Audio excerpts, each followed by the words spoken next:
Good evening, and thank you for joining us for the third in a series of 4 Terra lectures in American art. This series is sponsored by the Terra Foundation for American Art, which is dedicated to fostering exploration, understanding, and enjoyment of the visual arts of the United States for national and international audiences. In collaboration with the Department of the History of Art at Oxford and Worcester College, the Foundation grants an annual fellowship to a leading scholar in American art. Amy M. Mooney is the Terra Visiting Professor for 2019 to 20. My name is Victoria McGuinness, and I'm Head of Cultural Programming and Partnerships in the Humanities at the University of Oxford. We are delighted to be able to host this lecture series, particularly on this incredibly important topic. This series has been included as part of the live online event series in the Humanities Cultural Programme, one of the founding stones of the future Stephen A. Schwarzman Centre for the Humanities. Throughout this evening's lecture, please feel free to pop any questions you have into the YouTube chat. Your questions will be taken at the end of this session by our 2 speakers today.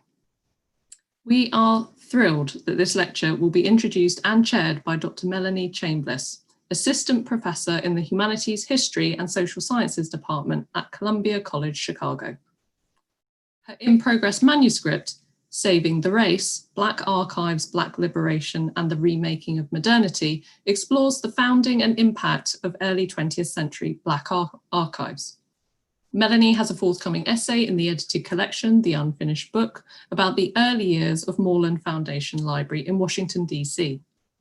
Melanie's research has been supported by the Ford Foundation, the Beinecke Rare Book and Manuscript Library, and the Black Metropolis Research Consortium. It is my absolute pleasure to welcome Melanie this evening. And without further delay, Melanie, I hand over to you. Thank you very much. Well, thank you, Victoria, for that introduction. I'm very excited to be able to moderate today's lecture. As Victoria just said, I think that this will be a very timely conversation about the role of art, representation, and social issues. So I'm very delighted to introduce Amy Mooney, who is an associate professor at Columbia College Chicago, where she teaches courses on African-American art and visual culture. Her publications include a monograph on Chicago painter Archibald J. Motley Jr., which was part of the David C. Driscoll series on African-American art and was published in 2004. Amy has also contributed to a number of anthologies and catalogs, including Beyond Face, New Perspectives in Portraiture, Black Is, Black Ain't, and Romare Bearden and the Modernist Tradition. For her work, Amy has received fellowships from the American Council of Learned Societies, the Black Metropolis Research Consortium with the Andrew Mellon Foundation, the Joyce Foundation, the National Portrait Gallery, the Smithsonian American Art Museum, and the Terra Foundation for American Art. Most recently, Amy has been working with photography historian Dr. Deborah Willis and the Museum of Contemporary Photography at Columbia College to launch a digital humanities project entitled Say It with Pictures, Then and Now, that recovers and critically examines the work of Chicago's African-American photographers from the 1890s into the 1930s. During her tenure as the Terra Foundation Visiting Professor of American Art this year, Amy will complete her second book, Portraits of Noteworthy Character, Negotiating a Collective American Identity, a project that investigates the social function of portraiture. So welcome, Amy. Thank you so much, Melanie. It is definitely a pleasure to be in conversation with you today. And I look forward to sharing my work. To that end, I will go ahead and put up the set of slides that we are going to examine today. And I want to send greetings to everyone from the Provost Lodgings. This is where I've been speaking here at Worcester College, and also again to express thanks for joining us. My thanks also to an appreciation for the Department of History of Art here at Oxford and Worcester College, who have so warmly welcomed me. And I must also offer profound gratitude to the Terra Foundation and to Columbia College Chicago for supporting such opportunities. And also I would like to thank the students here at Oxford, whom I have been so privileged to work with. Finally, I'd like to express my sincere appreciation to our colleagues at the Oxford Research Center for the Humanities for providing the platform for this evening's live stream. So this is the third of the fourth part lecture, as Melanie said, and it does in fact draw from my forthcoming book, Portraits of Noteworthy Character. And here what I'm interested in doing is exploring the central role that portraiture in all of its forms played in fostering social change in the United States, as progressive individuals and institutions relied on its cultural capital to further their political ideologies. At the turn of the century, the national identity of the United States was challenged by both migration and immigration. Anglo-American progressives, such as Jane Addams, sought to improve the conditions of newly arrived immigrants and drew upon this from the strategies of racial uplift, adapting them to encourage both assimilation and cultural pluralism. Looking at images generated by Joseph Stella, Nora Hamilton, and Lewis Hine, I will consider how portraits of individuals were used to visualize and construct types of racial and ethnic identities, and then how those identities impact Americans' collective national consciousness. As with the earlier lectures, I'd like to begin with the portraits of the Obamas in regards to their representation of our collective body politic.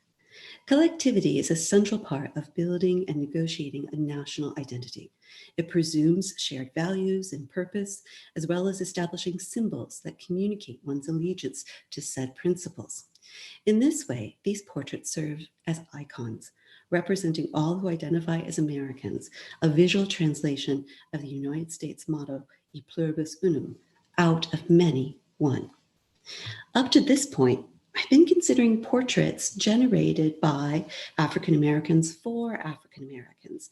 Yet, as evidenced in the diversity of the millions of people who've come to experience them, the appeal of these portraits is intersectional and necessitates a broader consideration of how we come to regard one another across the constraints of race, ethnicity, class, gender, and sexuality.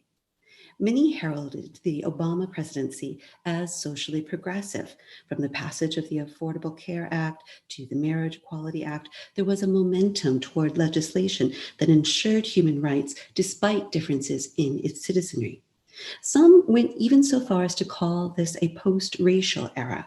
However, the hate crimes that occurred during the Obama presidency, including the horrific murder of Trayvon Martin and the tragic Charleston Church massacre, unequivocally prove otherwise. Central to the work of being anti-racist is the necessity of examining the historic constructs that enable and perpetuate bias, prejudice, and xenophobia. Like the Obama era, the progressive era brought forth substantive legislative reform aimed at improving the working and living conditions of the poor, but it also saw the enactment of a series of laws that reified prejudice and discrimination along the lines of race and ethnicity, as evidenced in this caricature published in the satirical magazine The Judge in 1903. For this lecture, I want to consider the complicated relationship between aesthetics and reform ideologies to the formation of racial and ethnic identities within the emerging practices of progressive social work in the United States. As noted by scholars such as Jacqueline Francis, Matthew Fry Jacobson, David Roediger, Werner Sollers, among many others, at the turn of the 20th century and well into the 1930s, the distinction between race and ethnicity was more fluid. Both were a means of discerning and designating non-white identities and were interchangeable in the works of sociologists and social workers. In the eyes of the late 19th century commentators, race was a fluid concept that entailed divisions amongst European groups regarded just as salient or pernicious as the distinctions that were being made between Asians, Africans, European, and Latinx peoples. When immigration restrictionists warned of the danger America faced from the Irish, the Italians, and Slavic races, they were not just merely being rhetorical or misusing the term, but imposing a moral classification schema that they were convinced has as much scientific validity as the more enduring construct of the so-called races of humankind. The pivoting point here is not just to simply consider the visual politics of other non-white identities, but to open up the discussion of how the making of these identities not only shored the construction of whiteness, but also gave white progressives the privilege of purpose. Drawing from photography historian Alan Trachtenberg, I argue that portraits such as these by Lewis Hine served as a site of imagined empathy, by which I mean that the makers and viewers imagined themselves connecting with the immigrant subjects and believing that seeing was equivalent to knowing the other, and that this knowledge would thereby result in a more just and equitable society. As observed by Trachtenberg, Hine's portraits invite and demand a particular kind of participatory viewing, not only because of their aesthetic composition, but also because of their publication within progressive texts. Yet I would argue that the participatory nature of this viewing positioned one to look at, not with. Despite their best intentions, white progressives failed to acknowledge the systemic discrimination and inequality across economic, social, and political structures that prevented the possibility of knowing the other as an equal. The scopic regimes that presented and circulated portraits of immigrants not only circumscribed one's field of vision, but also one's imagination to the point of limiting citizenship rather than extending it. At the time that these portraits were generated, there was no mutual relationship between the portraitist, the subject, or the subsequent viewer. And too often, when literally facing the other, the portrait was employed to reduce a full and complex, distinct being to an idea, a diminished person subdued under the subject's control, becoming representative of a problem rather than a person. Positioning portraits of immigrants as social documents in journals, annual reports, and solicitations for funding allowed for their study and negotiation, if not cultivation, of racial antipathies. Rarely generated for the communities represented, it is critical to consider how and where such portraits were encountered. Even when artists imbue their subjects with the aesthetics associated with fine art, or in this case, literally quoting from art's history, the portraits of immigrants were seldom experienced as an honorific likeness that ensured an individual's recognition. Instead, we see their shift from evocative archetypes to essentialized ethno-racial types. Among the many aspects to consider within this chapter is the choice of medium and its relationship to temporality, as it affords an opportunity to generate a historic narrative that aimed to remove immigrants from the specifics of their contemporary circumstances, promoting a sense of distance.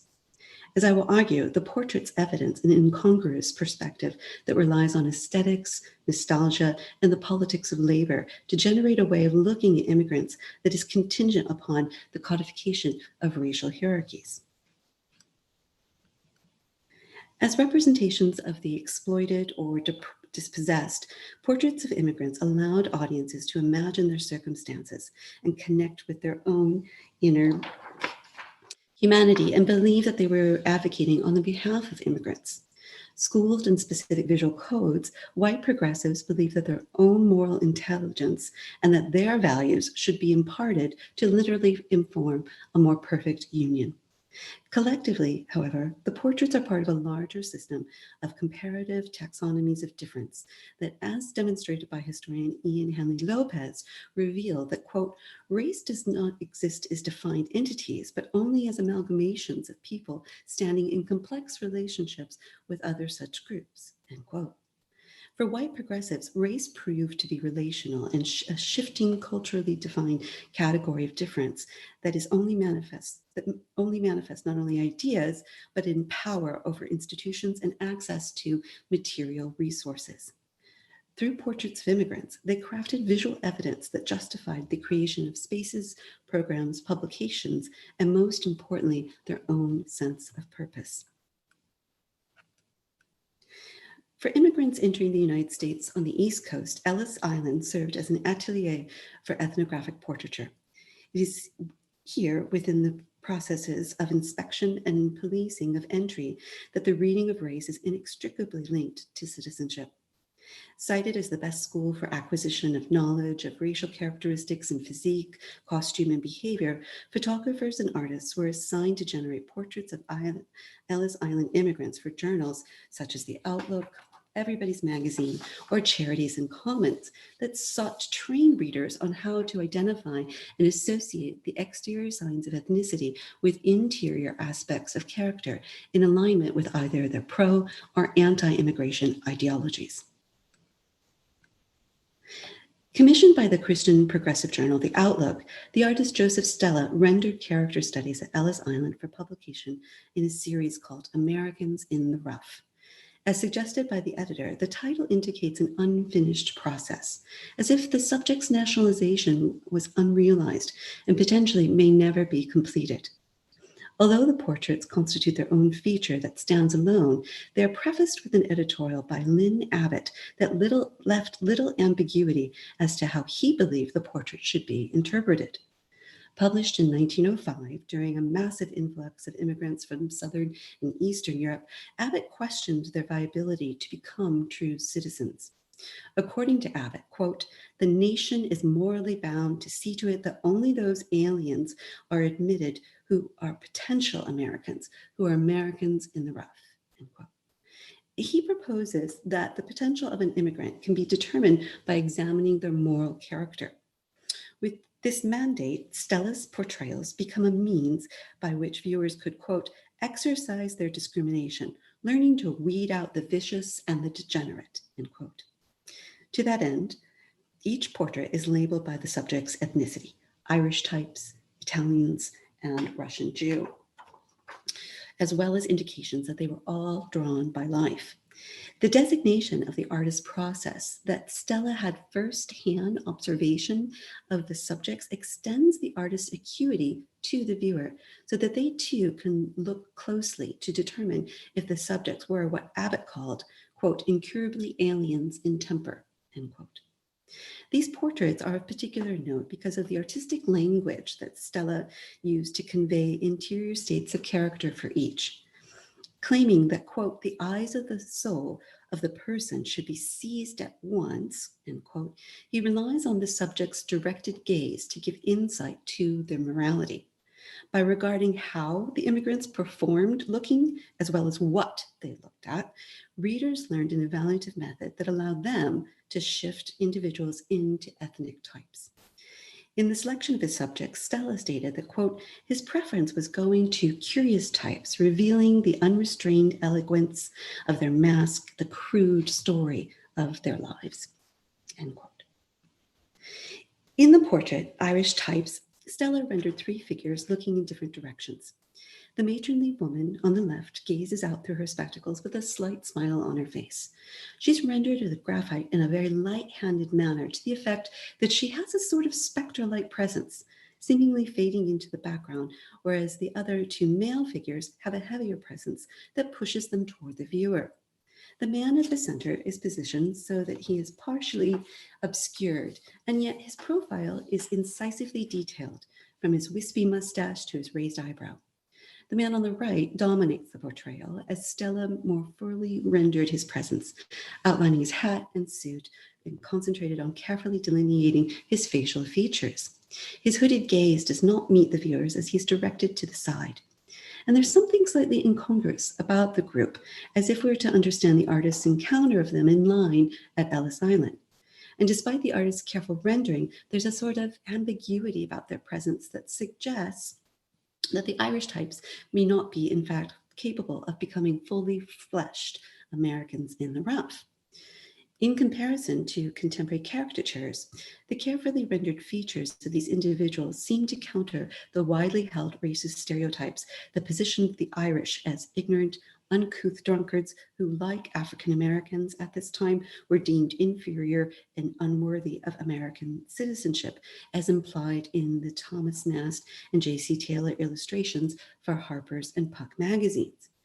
Caricatures like this drew from the widely held subscription to pseudosciences of phrenology and physiognomy that attempted to use physical characteristics to define interior character, and they illuminate anxieties about the perceived threat to the hegemonic security and well-being of the American body politic.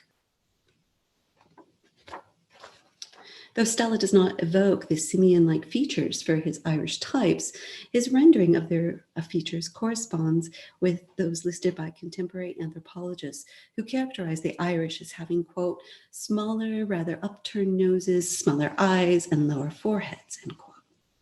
Further, the unfinished spectre-like nature of his types implies an uncertainty about their suitability for citizenship. In the portrait titled Italians, Stella shifts to a rectangular format, positioning his two subjects in profile. Again, the portraitist defines ethnicity with a male and female representative. Unlike the liminal space occupied by the Irish types, the Italians are grounded in the context of Ellis Island with a depiction of water and industrial ships in the distance. Their clothing suggests the picturesque old world. The man wears a slouch felt hat, while the woman is wrapped in a shawl with a kerchief covering her head. The convention of portraiture in profile evokes a Renaissance artistic tradition, and at the same time, it allows for careful study of the subject's physiognomy.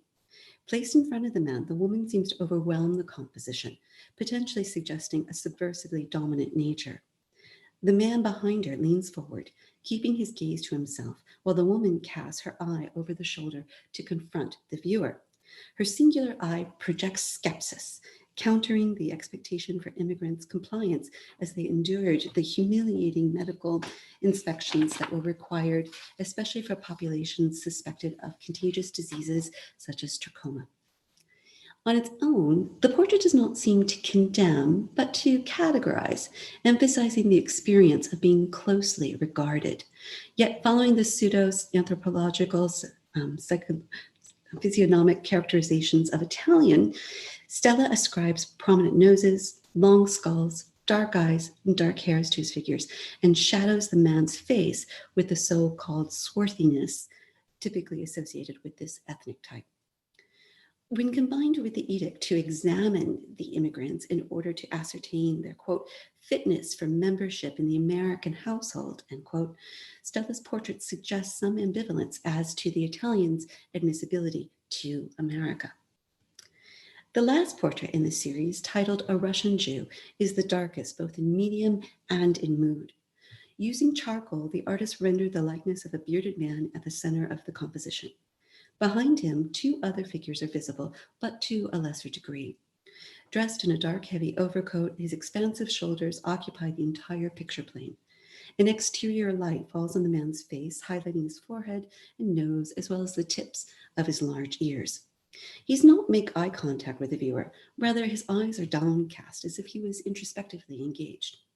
Combined with a furrowed brow, his expression simultaneously conveys the weariness and the wariness of his experience. As noted by art historian Arma Jaffe, quote, in this series, Stella's skillful delineation is like the performances of an actor who, in transforming himself by subtle combination of gesture and facial expressions, portrays a variety of characters instantaneously recognizable as types, end quote.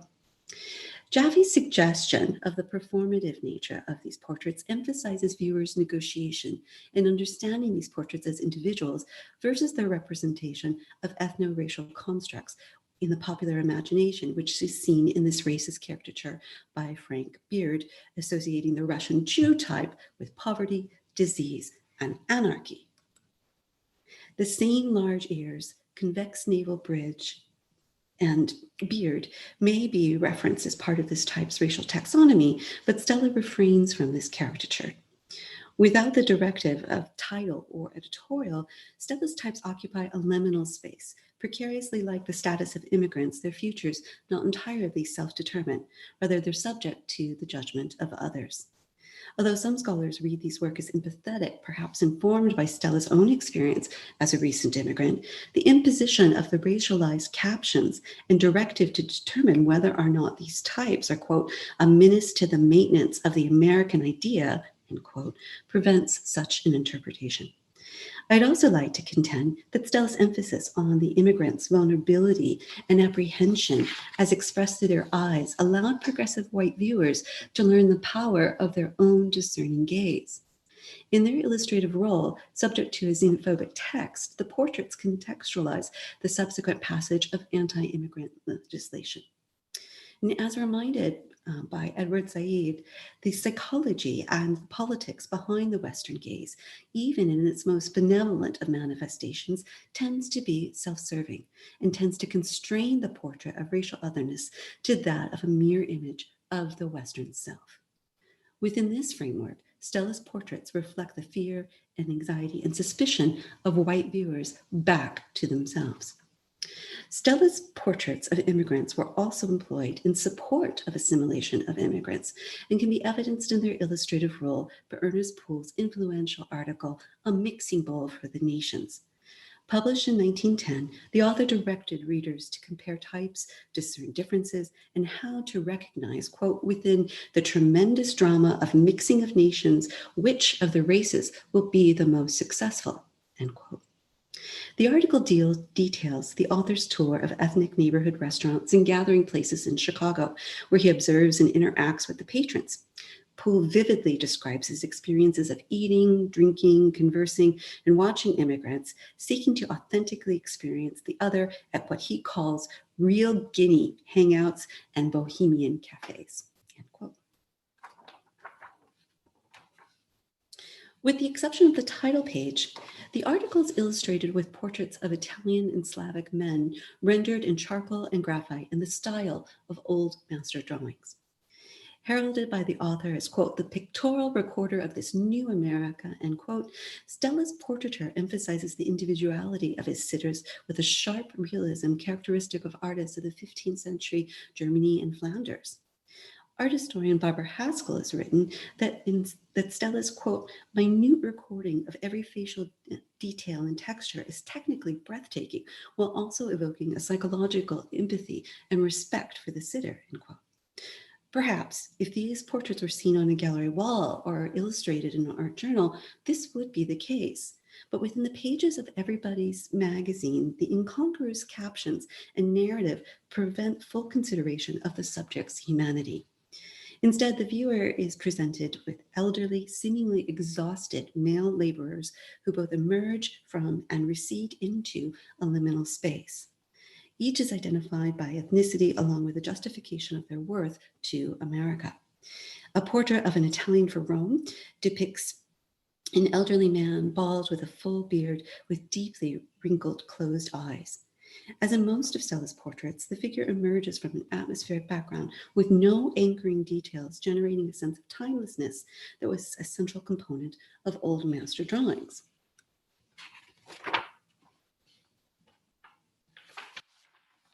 Another portrait of an Italian directs the viewer to contrast this Italian from Belsicata with the Roman type.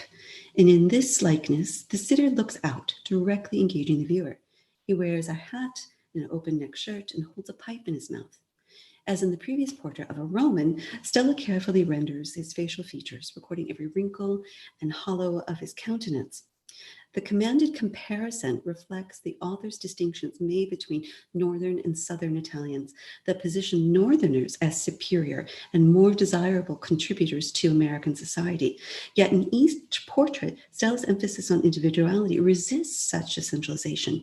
Instead, it's challenging to imagine these staid elderly men participating in the author's narration of, quote, the tremendous drama of mixing of nations, end quote. Evoking popular ethnic stereotype, the author proclaims that the Italians will bring, quote, romance and singing and a deep-bred love of beauty, childlike simplicity, and hot blood of the South to be fused at last into the main stock of Chicago's future people, end quote. Yet Stella's portraits of classical, calm, seemingly self-realized, carefully delineated individuals do not evidence a childlike simplicity, and certainly not the hot blood of the South. In another example, commissioned for A Mixing Bowl for All Nations, the profile portrait of one man is captioned, "The Slavic peoples are furnishing to Chicago huge, healthy peasants that are the best of raw material." With this portrait, the dialectical tension between text and image disrupts the viewing of the subject as an individual and instead positions him as a commodity to be put to use.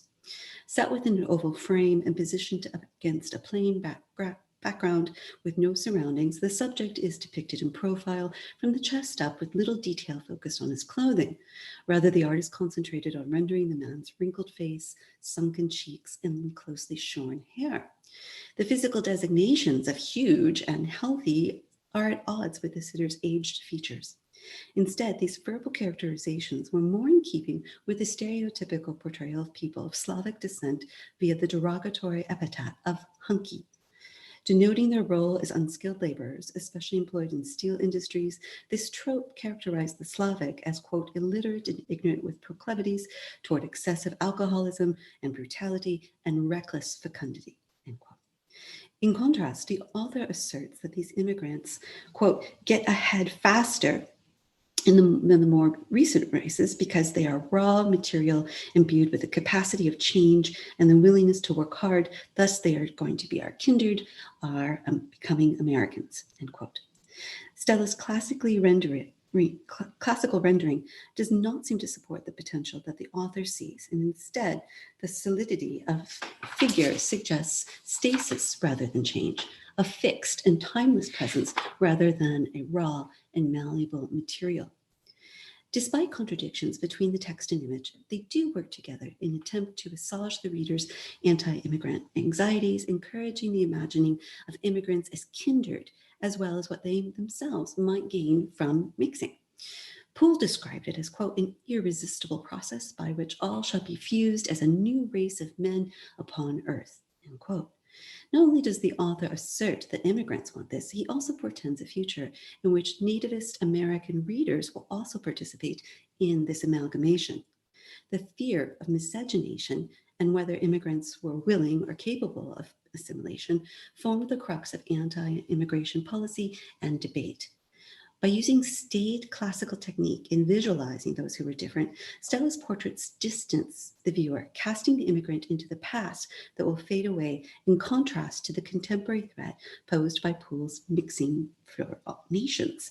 Stella's portrayal counters the narrative of change and future of miscegenation, assuring viewers that the difference will become the past, that the incongruities between text and image are part of the politics of nation building that sought to foster a collective identity at the same time that it sought to reify racial hierarchies. Joseph Stella was not alone in his study of immigrants on Ellis Island. He was joined by a myriad of photographers who were commissioned to create portraits that then could be used to illustrate magazine articles, annual reports, and other modes of propaganda that shaped ideas about immigrants and immigration policy. Of all the various photographers who worked on Ellis Island, Lewis Hine's portraits of immigrants became the most iconic, appearing regularly on the covers in illustrating articles in progressive weeklies such as The Survey. Extensively published and circulated during immigration debate, these portraits were used as social documents to justify a variety of positions. Hine's personal perspective was shaped by his study with progressives such as John Dewey at the University of Chicago. Dewey's perspective on the lived experience as central to learning had a lasting influence on Hine's approach to photography as pedagogy. Hine's first engagement with Ellis Island immigrants was through an outreach program of the Ethical Culture School in New York in 1904. And as noted by scholar Anna Pegler-Gordon, Hine's portraits from this period can be considered respectful, evoking bourgeois family or artistic portraiture in their posing, yet they engage in racial typing through their attention to ethnographic cultural details and captioning as racial types. Hine's interest in the immigrant portraiture led him to Hull House, a progressive settlement organization that was established in Chicago in 1889 by Jane Addams and Ellen Starr Gates. Photographs were commissioned from Hine to illustrate Addams' article, Autobiographical Notes Upon 20 Years at Hull House, that chronicled the social, cultural, and political reform work carried out by white elite women who lived and worked at Hull House. Published as 6 installments in American Magazine in 1910, Hine's portraits of immigrants are artfully arranged in columns or blocks, illustrating those who participated in Hull House programs or in the neighborhood who benefited from the progressives' largesse. On these pages, we see a variety of people who, according to the captions, can be seen on the street outside of Hull House. In her text, Adams identifies these individuals as being from the Russian Jewish colony and details their anxiety when in 1908 they were threatened with the possibility of an extradition treaty, which Adams successfully organized against. I'd like to focus our attention on the bottom portrait at the right of a young shoeshine boy. As one of the unofficial photographers of Hull House, Hine took hundreds of photographs that were then published in the organization's annual reports, yearbooks, and philanthropic solicitations for decades. The uncropped photograph, titled Boy Outside at the Bulletin Board, Hull House, appears in the May 1910 Hull House yearbook. For this portrait of a shoeshine, who at first glance seems to be reading a bulletin board outside of Hull House, Hine positioned the camera for a wide angle of the front of the building in City Street that provides a sense of scale, denoting the subject's young age and potential vulnerability. Facing the building with his shoeshine box slung over his back, he's staged as a representative of the Boys Club that was detailed in the accompanying text as featuring numerous programs to augment public education. Yet, with a closer look, the subject's presumed literacy can be questioned, as the young boy does not look up at the bulletins posted above him. Rather, he stares directly at the wall. His purpose seems semaphoric, as if he's charged with performing the interest in goings-on at Hull House, but not really a participant of the programming.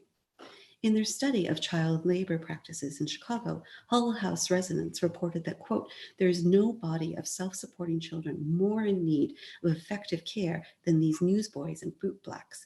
They are ill-fed, ill-housed, ill-clothed, illiterate, and wholly untrained and unfitted for any occupation, end quote.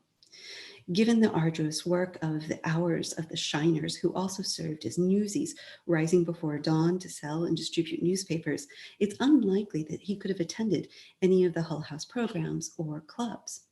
Hine's photograph of the young boy outside on the street emphasizes the necessity of the activities within that will save and reform him. His portrait reassures readers that they can solve this problem if they commit their energies to child labor reform. Adams had the opportunity to republish her serial article as a book, yet chose not to include Hine's photographs. Instead, she requested artist Nora Hamilton to translate several of Hine's photographs into line etchings and to contribute some of her own original illustrations of the people and places of Hull House. The reason for this shift in medium may have been as simple as accommodating the already extant means of illustration used by the publisher, thus saving costs. Prior to the development of halftone printing, photographs were frequently converted to etchings or wood engravings that allowed for a greater reproducibility. Yet by 1910, this was no longer the typical case and seems to suggest that Adams' choice was purposeful. The translation of one medium to another allows the artist to imbue the photographic portraits with different qualities. Certainly the debate around photography as an art form comes into play, and given that Hine's work was already identified as a form of photojournalism, Adams may have felt that etching, a medium accepted as fine art, would appeal to the arts and crafts aesthetic of her audience. The Hull House emphasis on the moral value of arts and craft, as well as the fact that Hamilton taught art classes there, could have also influenced Adams' request. In her preface, Adam notes, quote, it's a matter of great gratification to me that the book is illustrated from drawings made by Miss Nora Hamilton of Hull House, end quote. Perhaps Hamilton's translations better represented Adams' perspective than Hine's photographs. The expressive line quality of Hamilton's drawings seems more in keeping with the author's nostalgic remembrances that explain the influences, work, and objectives in founding Hull House. Whatever the circumstances, it's important to note that there are interpretive shifts afforded by each medium.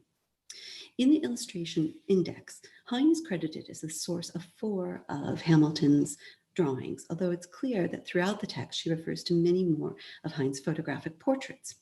In her version of consulting the Hull House bulletin board, Hamilton eliminates the specifics of the street, keeping a mere outline of the building and the bulletin.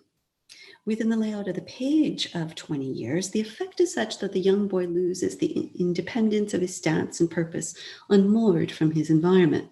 There's no caption that sets the image apart from the page, rather its placement is integrated into the surrounding text. The accompanying narrative positions Hull House as a resource through which young boys could be empowered to follow a pathway to self-improvement. Paired in this way, the boy becomes a generalized street urchin type in need of aid to ensure his future potential.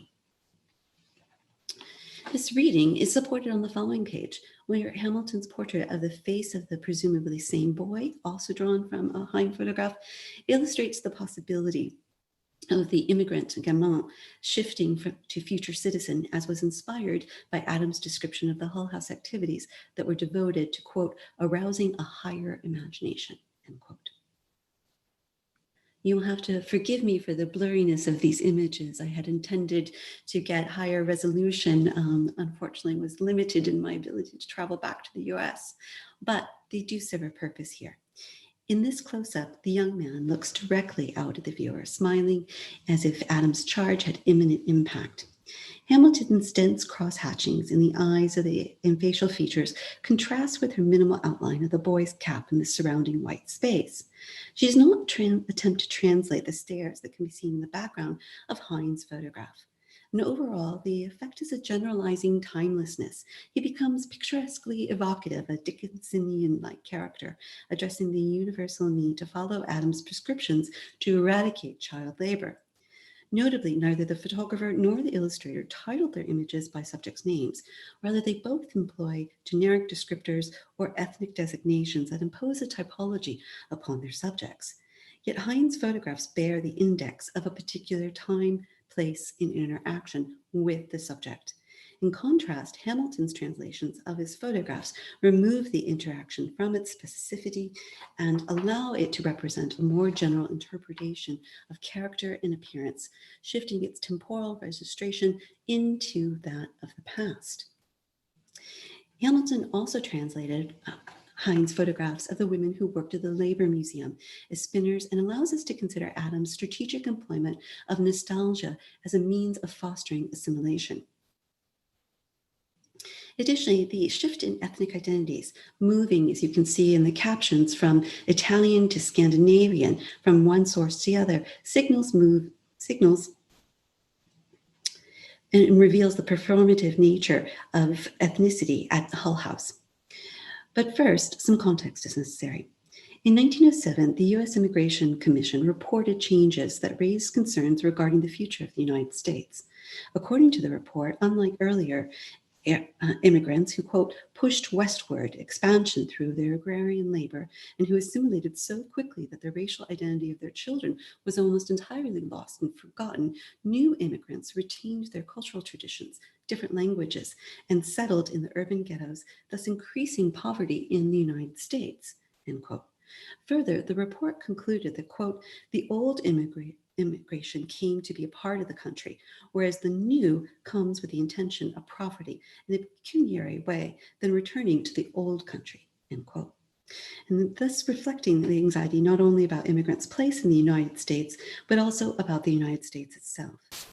As noted by Anna Pegler-Gordon, this nostalgia about past immigration was partially nostalgia for the pastoral, while the suspicion of new immigration was partially suspicion of urbanization and industrialization with which immigration had become closely associated. The national nostalgia for past immigration served at least two political purposes.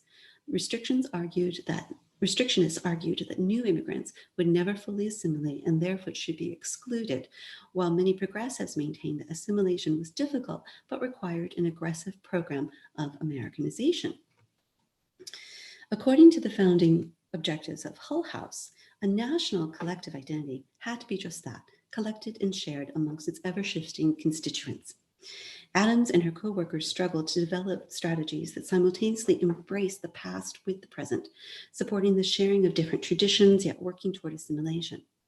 The establishment of the Labor Museum in 1901 sought to ensure an intergenerational validation of labor and craft that contributed to the collective national identity of immigrant as worker. In 20 Years at Hull House, Adam describes the purpose of the museum as a means to connect intergenerational immigrants, validating each through the mutual respect of labor and its historic representation.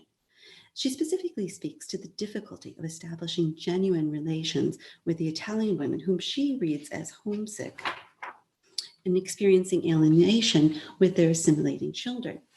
Adams believed that, quote, a dramatic representation could build a bridge between American and European experiences in such a wise as to give them more meaning and a sense of relation, end quote.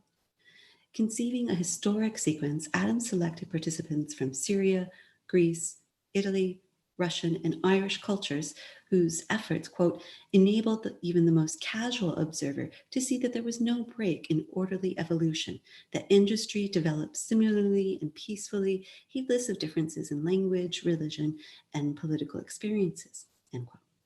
Her positioning of industry as a common denominator and cultural equalizer reflects the ideology of the labor movement that fused work with morality and advocacy for humane working conditions.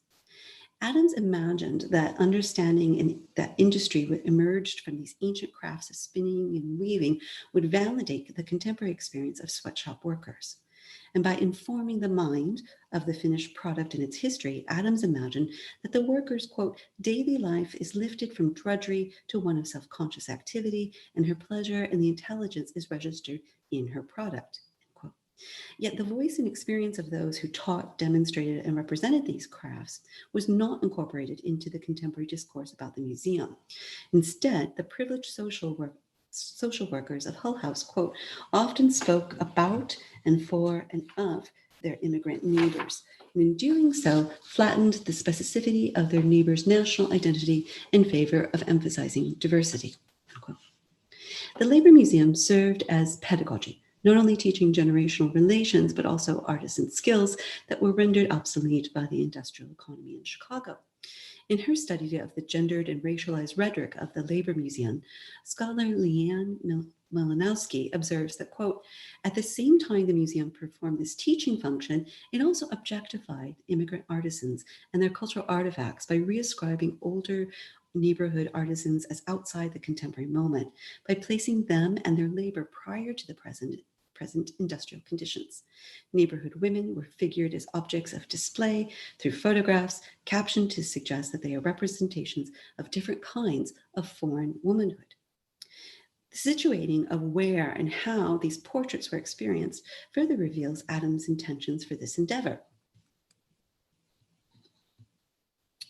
Because the American Labor Museum was truly a unique approach, it was heralded in the press and frequently featured in Hull House reports and publications.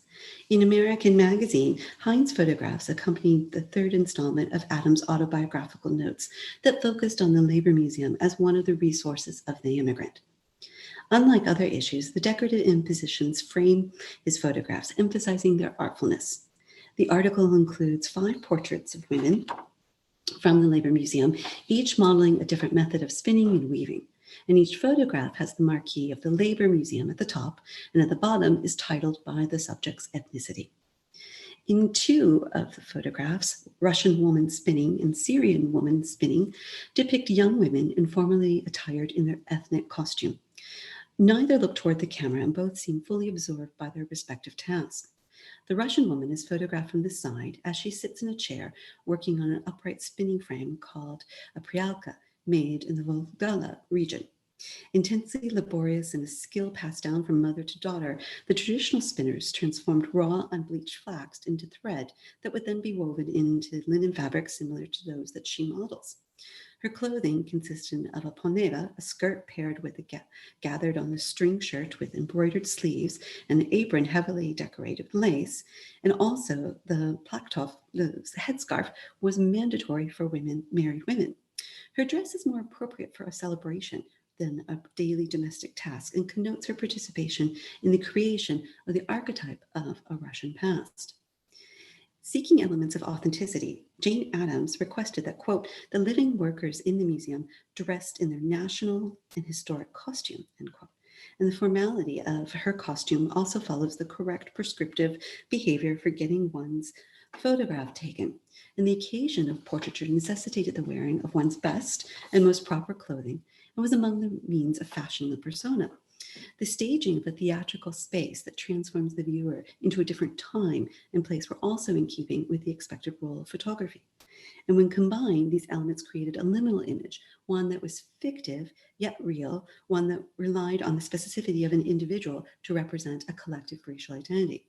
Further, through their publication, Hine's photographs enter a social discourse intent on honing viewers' ability to identify and discern ethno-racial characteristics within the narrative of a foreign past.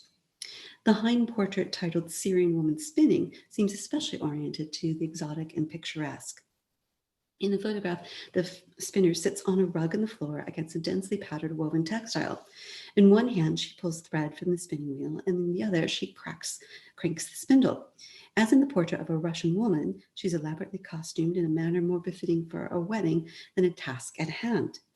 Although the intent of staging may have been to evoke a Bedouin tent in the desert, the photograph includes incongruous details such as the copper pots that anchor the hanging textile, and at the right, a carved wooden bench with a flounced chintz pillow. Importantly, these details call out the fictional trajectory that sought to celebrate the specifics of a Syrian past, while at the same time replicating the contemporary reality of living through its discrimination. Because these portraits circulated so widely, they were more accessible than experiencing the Labor Museum in person. And the true audience of the Labor Museum was not only those who participated, but rather those who sought, quote, a glimpse of the historic industrial order and whose hearts would thrill at the new sympathy in the pages of magazines. And further, to that end, Hull House generated postcards from Hine's photographic portraits, making it possible for viewers to share their experiences within the language of cultural tourism. As postcards, these portraits shift further into the realm of social interaction that extended the power dynamics of the Labor Museum to the public sphere. Since its hosting of the 1893 World's Columbian Exposition, Chicagoans had become enamored with what scholar Robert Rydell calls the exhibitionary complex, that included postcard production and demonstrated control of foreign bodies. Putting people and their cultures on display built public support for national imperialist policies and stabilized the domestic social order. Further, such displays served as showcases for educating people about the significance of racial differences, especially for determining the means and direction of human progress. In Adams' perspective, the progress of technology resulted in the dehumanizing sweatshops where workers lost their sense of self and humanity. And by staging portraits of the past, she hoped to preserve the knowledges from different cultures as a form of validation. Yet the ensuing objectification and sense of superiority from one culture progressing over the other reascribed the Darwinist politics of the day. Given Adams' goals of validating the skills of the past, Hamilton's images are far more effective and evocative of nostalgia, suggesting the problems of immigration are of the past, and that through the collective and redeeming experience of labor, we have arrived at a new world order where immigrants become Americans. And yet is ever so evident, this is not the trajectory of the history of the United States. There are other histories to write here, from the ways that ethnic minorities resisted classification and sought agency through representation. But that was not my point in considering the wide array of sources in today's presentation.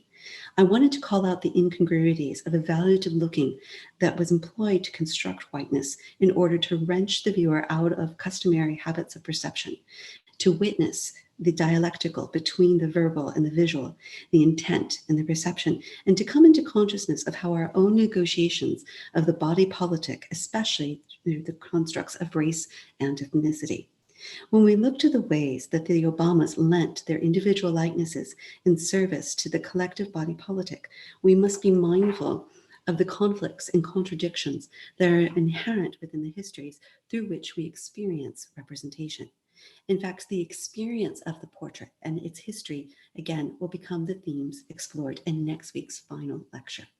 So thank you so very much for your attention. I look forward to your questions, and I would love to now invite Dr. Melanie Chambliss to join me.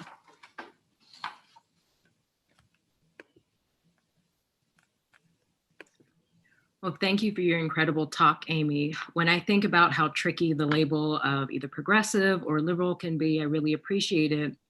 how you unpack both the helpful and harmful sides of both the images and the context in which they appear. I was wondering towards the end of your talk, if you could actually say a little bit more about how you're thinking about the word incongruousness kind of as a framework, because as empowering as the recent Black Lives Matter protests have been, we're also, at least within the US, in the middle of kind of a cancel culture kind of moment that has a much more all-encompassing, much more absolute reaction to someone's more problematic tendencies or outright racist behavior. And so it's interesting to think of incongruous as a way of thinking about that negotiation when it comes to someone like Jane Addams, who is progressive and an activist in her own time, but also could be guilty of some of the more problematic tendencies that you explore, problematic outcomes for her work. So I'd be curious to hear you say more about that. Yes, thank you so much for giving thought to that, Melanie.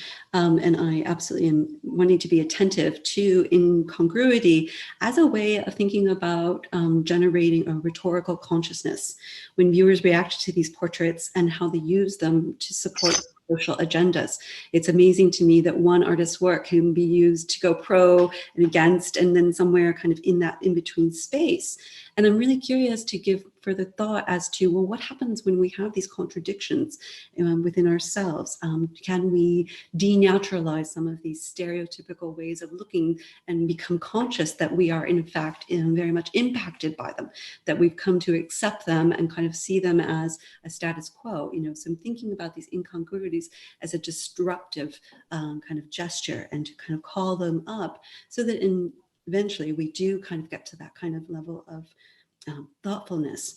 This perspective comes from a literary theorist, Kenneth Burke, who gives a lot of thought to the power of images to wrench us away. And that's really kind of one of his key terms from that kind of distanced, measured looking that we have used in especially the history of the United States, but I could say just more globally, to create these systems of taxonomies and hierarchies.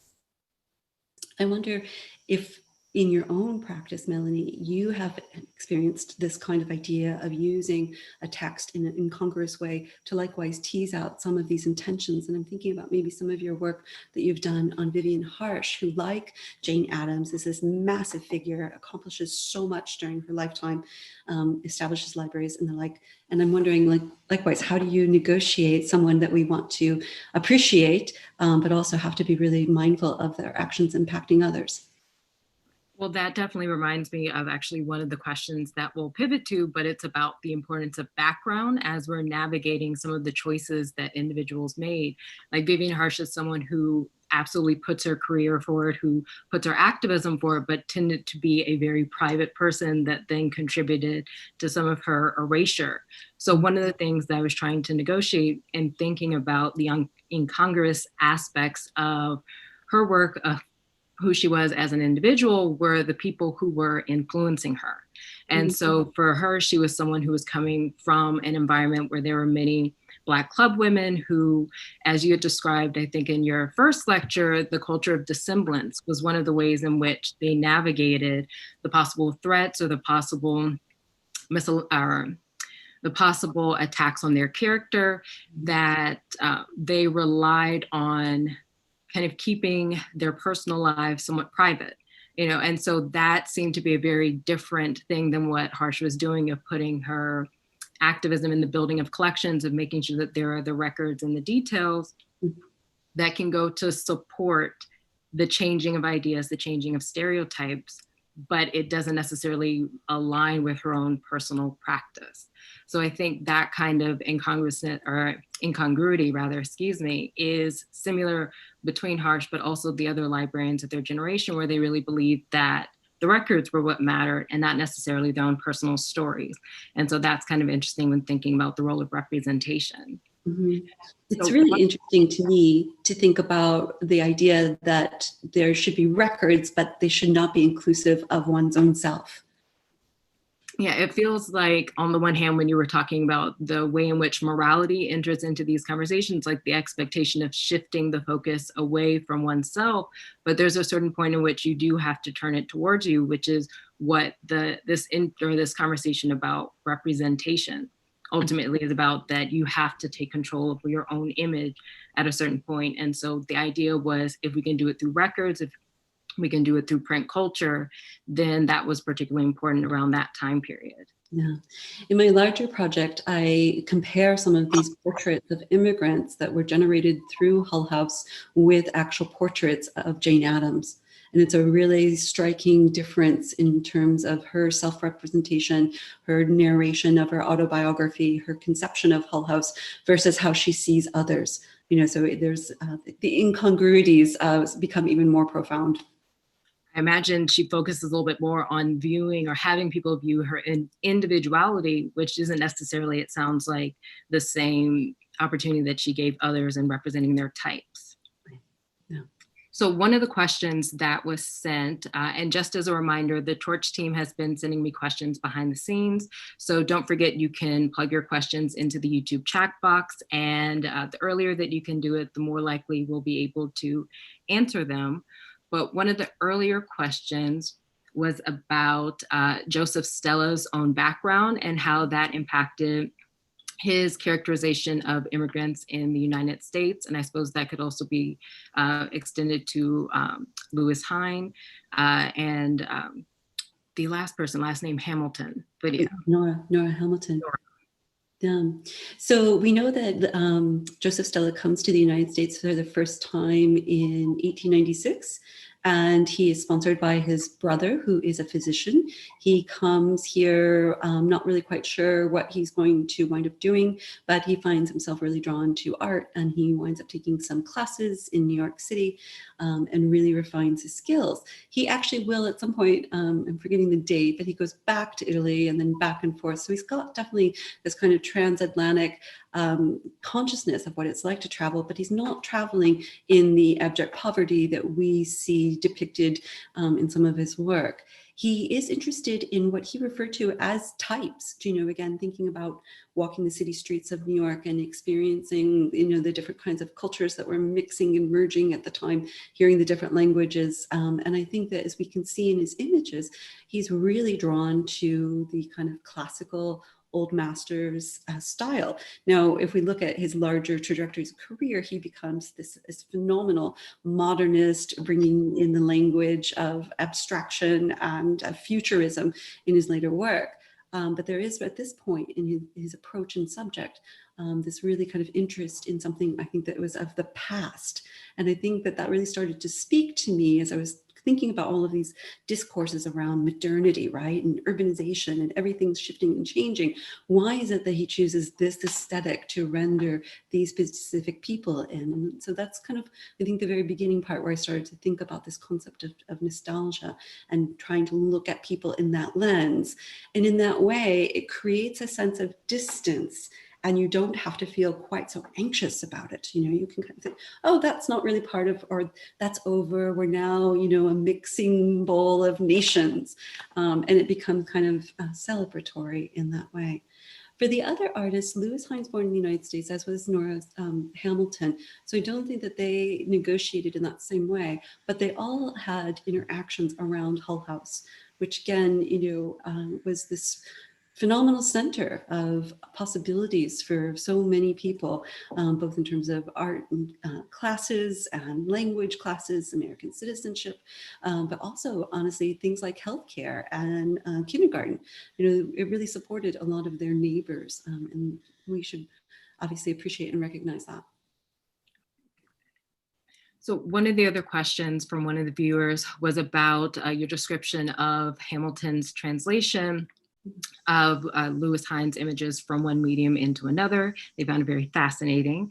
And so she asked the question, or the viewer asked the question, do we find people translating art into other mediums for progressive purposes in this period? Or even if the racist, stereotypical, or lazy images recast for the purpose of revealing the primary work's inherent biases? That would be a very challenging question to answer overall, because I feel like I've got some competing information to work through. definitely we've got technology to think about in terms of publications and how publications were utilizing the advent of photography, halftone printing, but also utilizing the still continuing some wood engraving and wood etchings. Even Jacob Riis's publication of How the Other Half Lives had some of his photographs translated into a wood engraving. So it's almost kind of like there's the necessity of having to do it, but then you also have to think about what those translations have effect and whether or not the individuals who were acting as translators were trying to be true to the source, or if they were trying to embellish and consider a different point of view. And I think between Hine and Hamilton, we see Hamilton really kind of taking this a bit further. And in the book, she not only worked with the photographs of Lewis Hine, I also talk about how she worked with the photographs of Wallace Kirkland. And in that case, and Hamilton was really a master printmaker. So she really worked through etching, engraving, and lithography. And in this case, she does a whole series of images that Wallace Kirkland takes of gypsy children at Hull House, and she translates them. And in her translations of lithography, the children really start to bear these markers of exaggerated physiognomy. Their countenances become very darkened.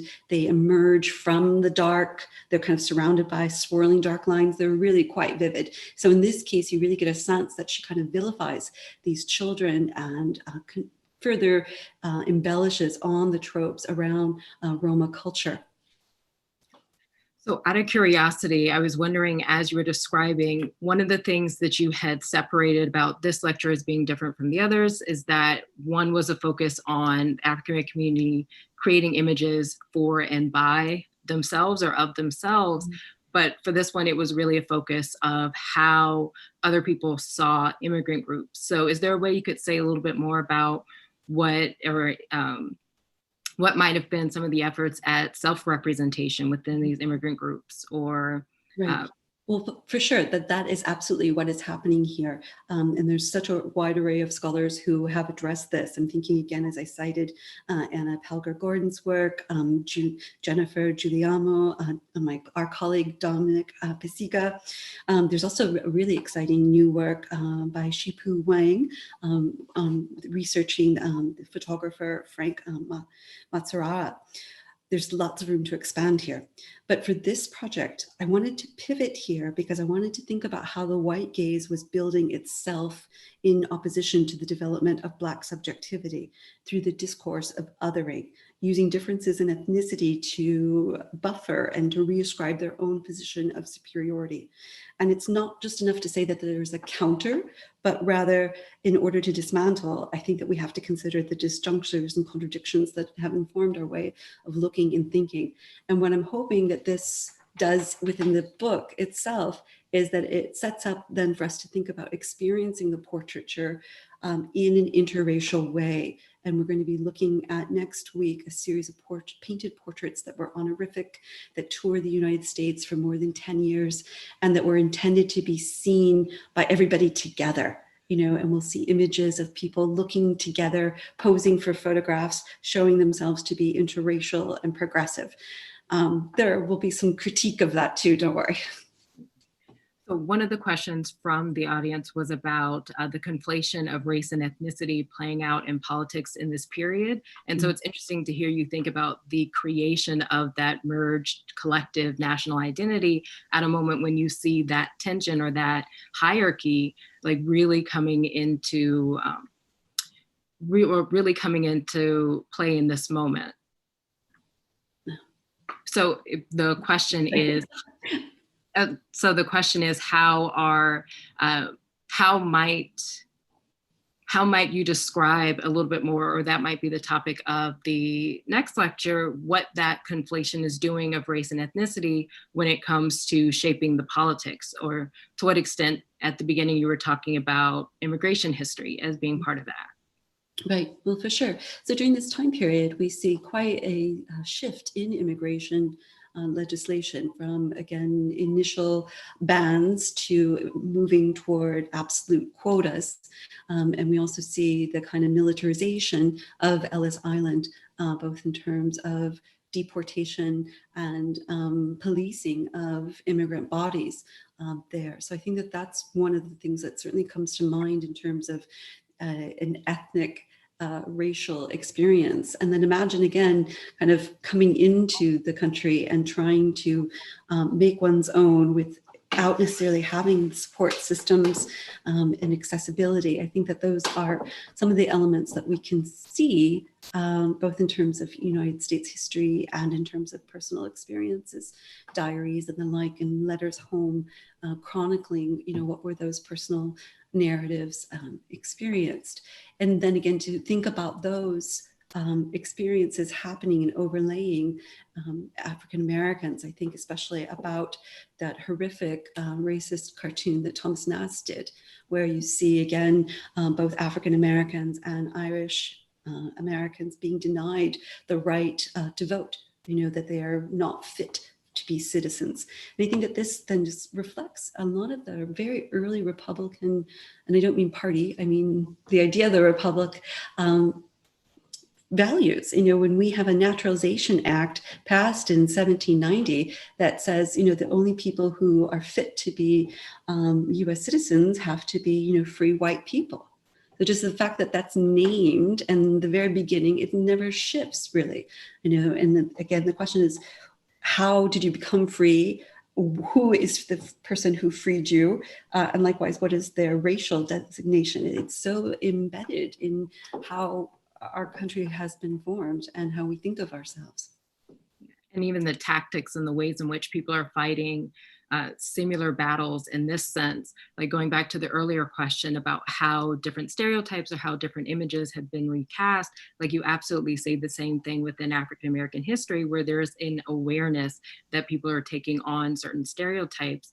And one of the first things that came to mind is something like Paula and Dunbar's We Wear the Mask, which is slightly earlier, but the poem acknowledges that there are all of these blackface images with the giant smile, but it doesn't necessarily align with the reality of the Black experience. So that kind of, how do we maneuver some of these changes that are solidifying these racial categories is very much apparent within Black history. Yeah. Melanie, how about with your own experience in research? Do you have a point of overlap between European immigrants and African Americans during the early 20th century? I only tangentially somewhat touch upon it, but because it's within the progressive era, so late 19th to early 20th century, librarians were very much within the same group as social workers who are trying to figure out how their work can be of best use, especially to marginalized communities. And so with librarians, they were also trying to find ways to politicize their work or to make sure that their voices are represented within politics. So when I look at the creation of special Negro collections, they're very similar to the special collections that were created at branches in predominantly immigrant communities. And so what you were saying before about settlement houses and the ways in which they needed to be everything for a particular community, it's very similar to how libraries operate. So I think that awareness of how you best serve a community, how you document one's history as evidence of all the things that would contradict the stereotypes, the misinformation about a group, is very much shared within my work, to the extent that I've looked into immigrant or branches that served immigrant communities. So there's one other question we're very close to the end, but I at least wanted to be able to touch upon, which is about the role of public art. And so there have been a number of questions that's anything from whether or not there has been the same reaction when it comes to visual art as we see with sculpture, when it comes to either the rejection or the removal of certain pieces of art, or what you think that we should do about the recent statue. I think it's the Colston statue that was taken down. So how you're thinking about the role of image right now in this moment, especially when it comes to public art. Right. Well, this is definitely a weighty question, and I would refer everybody to one of my favorite scholars, Renee Ader, who has done substantive work on this. And again, she is the expert. But I think one of the things that comes to mind immediately, especially since you mentioned the Colston, which was pulled down in Bristol just the other day as part of a support gesture for Black Lives Matter, is that it reminds us how powerful images and representations are.